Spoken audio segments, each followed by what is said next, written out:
Good afternoon, Aaron the Tillandsia nut here again. I've got some more work done on some plants here. A couple of big plants, and one of them I'm going to take pups off and one that I'm going to take a mother off.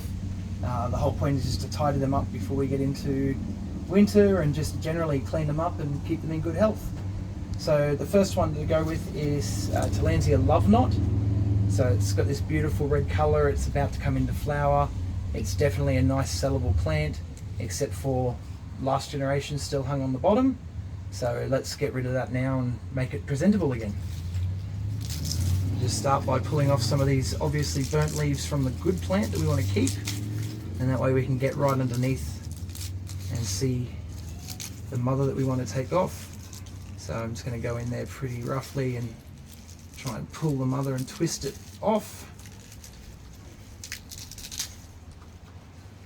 So even with that big torn stem, there's every chance that this mother will push out a couple more pups before it's done. So what I recommend is we just take these couple of loose leaves off and you sit that exactly like that upside down on a bench top for a week or so till that hardens off.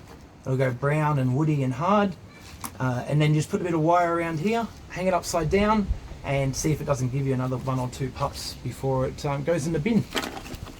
So back to the pride of the show, this beautiful flowering plant in all the colour.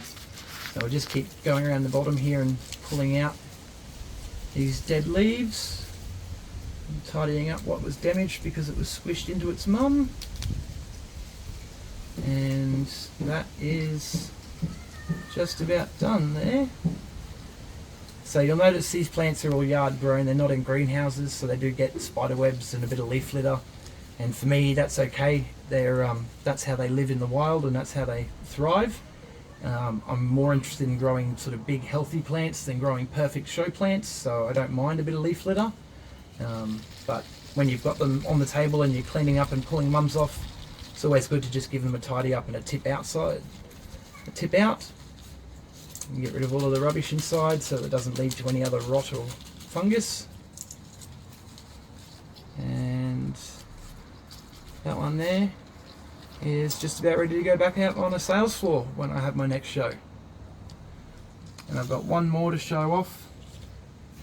It's a bit uglier. Again, a plant that just didn't get any work done to it for the last little while and sat on the bench and grew some beautiful pups, but got a bit neglected and also covered in seedlings.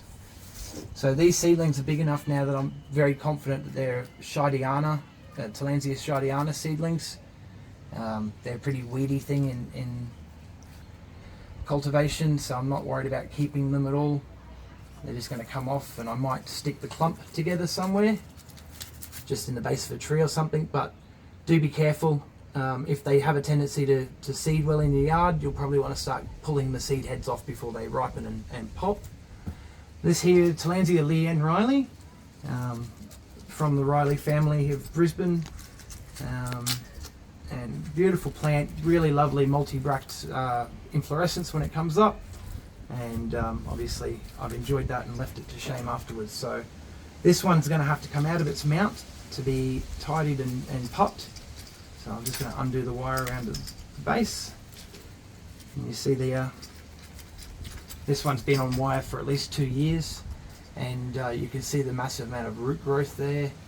These big white root tips happening that show that it's a healthy, active plant. The way these grow too, some of these tips will probably be connected to the pup through that base there, so we'll probably pull this off and you'll see that these yellow growing active tips are for the active plant, and these browner ones are from the mother from the last generation. So I'll keep uncoiling this wire. Now I've loosened off the base, it just comes out. So it's already displaying itself very nicely there. I'll just tick this little bit of root off that's come from someone else. And simple thing, fingers right around the base as low as possible, and you pull down and back just gently, and you'll end up taking a little bit of the meristem. And let's see if I was right about those roots. Let's see what's coming.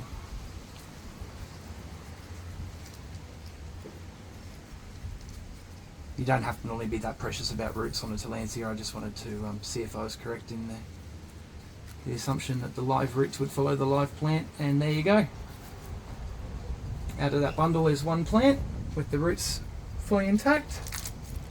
And now we'll do the same thing to its sister that was sitting right beside it. Same there, it's got the bottom exposed very nicely. This leaf's already dead, so I'm just going to tidy that up. That there, that little nodule, if you can see that, is another pup. So be careful not to knock that off, but we'll just tidy this area around it from the dead leaves so that it has less of an opportunity to rot off, and that'll probably grow into a nice big plant now that we've taken the pups below it off.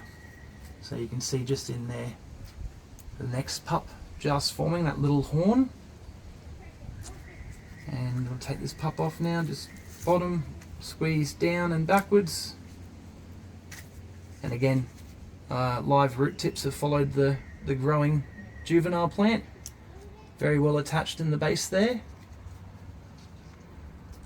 And mum is a bit worse for wear, but now that I know that she's not going to give me any seeds, I'm going to chop the old inflorescence off. Again, less dead leaves, less rubbish, less chance for other problems. And then this will go back on the same wire hanger it was on. And we just want to make sure we know where that pup base is.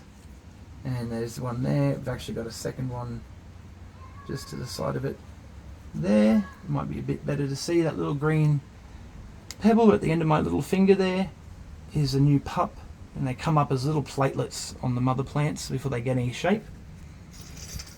So we'll get this wire mount that it was on and twist that base section back into a bit of a tight hook to take the roots.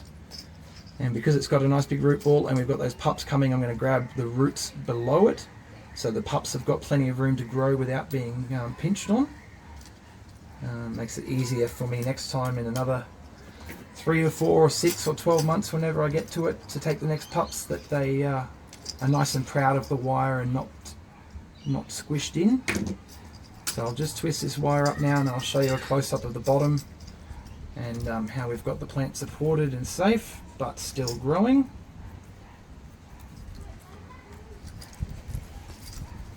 Alright, so there's the plant. Let me just tidy up some space. So we'll put it down on the table, and now you can see nicely mum's tidied up. I'm going to take off some of this dirty leaf out of there and out of here, and I'll just crumble.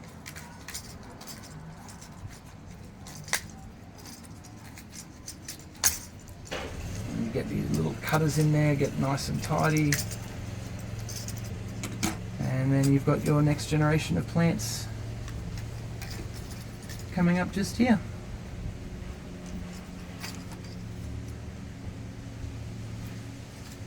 Cool. So what I'll do now is I'll just take these two pups, I'll chuck them into another wire mount exactly the same as the mother's got there, with some good tags, and these will be ready to be fed and grown for another 12 months.